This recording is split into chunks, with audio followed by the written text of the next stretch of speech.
4.2 को, तो प्रश्नावली 4.2 में हमें मान ज्ञात करना है। तो इनमें कुछ प्रश्न दिए हुए हैं, इन प्रश्नों को हल करना है। तो चलो इनमें से पहला प्रश्न लेते हैं। तो पहला प्रश्न है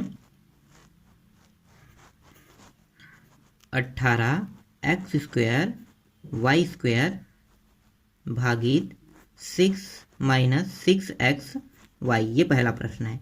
इसको कैसे हल करेंगे? तो इसको 18x² ये y², तो इसको ऐसे लिख सकते हैं बटा के रूप में। जो भाग है, भाग की जगह में ये क्या हो गया, ये बटा जैसे बन गया, और ये हो गया -6xy। फिर आगे हल करते हैं, तो ये हो गया 18x। देखो अब ये x है, इसको दो भागों में तोड़ लेते हैं तो कैसे होगा, x इंटू एक्स होगा। तो ये x इंटू एक्स, और यहाँ पे देखो y को भी वैसे ही करो, y इंटू वाई। ठीक है, दोनों दो भागों में कट गया। अब यहाँ पे देखो नीचे में क्या है, -6xy।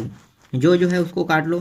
तो यहाँ पे देखो x सेम है, यहाँ भी एक x है, यहाँ भी एक y है, यहाँ भी एक y। अब क्या क्या बचा हमारे पास, जो बचा उसको लिख लो।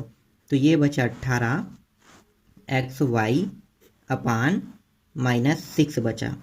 अब यहाँ पे देखो इस 6 को भी देखो, 18 को भी वैसे ही काट सकते हैं। तो ये 6 गुणी 3 लिख सकते हैं 18 को, तो 6 × 18 हो जाएगा, तो 6 गुणी 3 हो गया। उसके बाद ये x और ये y, और नीचे में क्या है -6। तो देखो ये 6 और ये 6 कट गया। तो अब हमारे पास बचा क्या, -3xy बटे -1, ये बचा हमारे पास। अब इसको हम कैसे लिख सकते हैं, इस माइनस को ऊपर ले जाएंगे तो क्या हो जाएगा, -xy हो जाएगा। पर ये होता कैसे है, माइनस ऊपर कैसे जाएगा? तो यहाँ पे लिखो हर और अंश में -1 का गुणा करने पर, ठीक है। -1 का हम हर और अंश में दोनों में गुणा कर देंगे। तो कर दो यहाँ पे देखो, तो ये हो जाएगा -1 का गुणा होगा तो पूरा संख्या क्या बन जाएगा, -3xy, यही होगा। -1 का गुणा करेंगे और यहाँ भी माइनस का गुणा कर देंगे, माइनस। तो यहाँ पे देखो -1 और ये भी -1। तो यहाँ पे क्या है, देखो -3xy है ऊपर में, और नीचे माइनस माइनस क्या हो जाएगा, +1 हो जाएगा। अब हमारे पास बचा क्या, अब देखो इस 1 के भाग करेंगे इसके साथ तो यही होगा पूरा। तो ये हो गया 3xy -3xy, ये क्या है आपका आंसर। ठीक है, तो माइनस कैसे ऊपर आया, इसी तरह से ये माइनस ऊपर आता है। देखो डायरेक्ट ये ऊपर नहीं आता है, हम लोग साधारण लिख देते हैं कि ये माइनस जो है वो ऊपर चला जाके -3xy हो गया, जबकि पूरे नियम से अगर हल करो तो इस प्रकार से हल होता है। ठीक है, एक और प्रश्न देख लेते हैं। दूसरा प्रश्न देख लेते हैं। दूसरा प्रश्न है -15x का 3 घात y का 2 घात और ये z, फिर भागित है -5x वर्ग y z। ठीक है, ये प्रश्न है। इसको कैसे हल करेंगे, तो देखो इसको भी वैसे ही करेंगे। तो क्या लिखेंगे, -15x का 3 घात y का 2 घात और ये z। ठीक है, इसके बाद भाग की जगह में क्या हो जाएगा, बटा आ जाएगा, और ये हो जाएगा -5x² y और ये z। ठीक है, अब इसको आगे हल करो। तो यहाँ पे देखो दोनों में ऊपर नीचे दोनों में माइनस माइनस से कट जाएगा, पहले अभी हल करते हैं, बाद में काटेंगे। ठीक है, ये माइनस हो गया। अब इस 15 को कैसे लिख सकते हैं, देखो नीचे में 5 है तो 5 या 15, तो इसे 5 गुणी 3 लिख सकते हैं। हाँ लिख सकते हैं। उसके बाद देखो यहाँ पे x का 2 घात है, यहाँ पे x का 3 घात, तो हम क्या करेंगे, x का 2 घात फिर ठीक है x का 2 घात लिख लो, और एक x और है तो एक x को इंटू कर लो। देखो 2 घात में हो गया, ये टूट गया, अगर हम इसको जोड़ेंगे तो फिर कितना होगा, 3 होगा। या फिर हम ऐसे करें कि इसको 3 बार ही कर लेते हैं, ज़्यादा आसान रहेगा। x इंटू x हो गया, फिर इंटू y, फिर लास्ट क्या है, z है। इस तरह से लिख लो। अब नीचे में क्या है, नीचे में 5 है, फिर ये x इंटू x, y और z।